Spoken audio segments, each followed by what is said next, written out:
Hey guys, in this video I'm going to talk about the alternatives to the BootDev and what are the things you have to be aware of. So first thing first, the free code camp, a very popular one, and that you can like check out for yourself. So here with this one is a friendly community where you can learn to code for free. It is run by donor supported charity. It's a massive platform with thousands of hours of curriculum and it's all completely free. It covers a lot of ground. So that's something that you can actually like test out for yourself.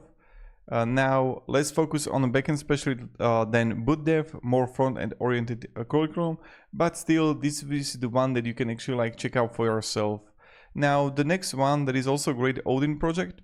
So it's a free open source curriculum focused on the full stack web development. It focuses on hands-on projects and real-world applications.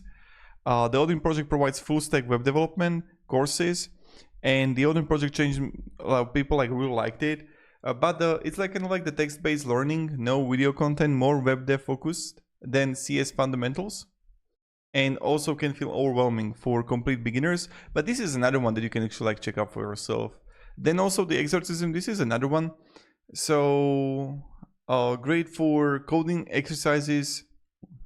You can choose from dozens of languages and get a list of exercises that teach you various programming concepts and increasingly difficult as you learn more. And great for learning language. Human mentors review your code for free. Not the full curriculum, no frameworks or project-based learning, works best as a supplement.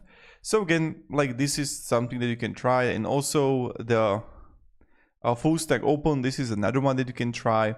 So it's kind of like a resource that provides a full stack web development courses, a free university level course, modern stack curriculum, and it already assumes that you got some programming language, and it can be intensive. So that's pretty much it, what I want to share with you. I hope this video provided a little bit of value, and have a great day and goodbye.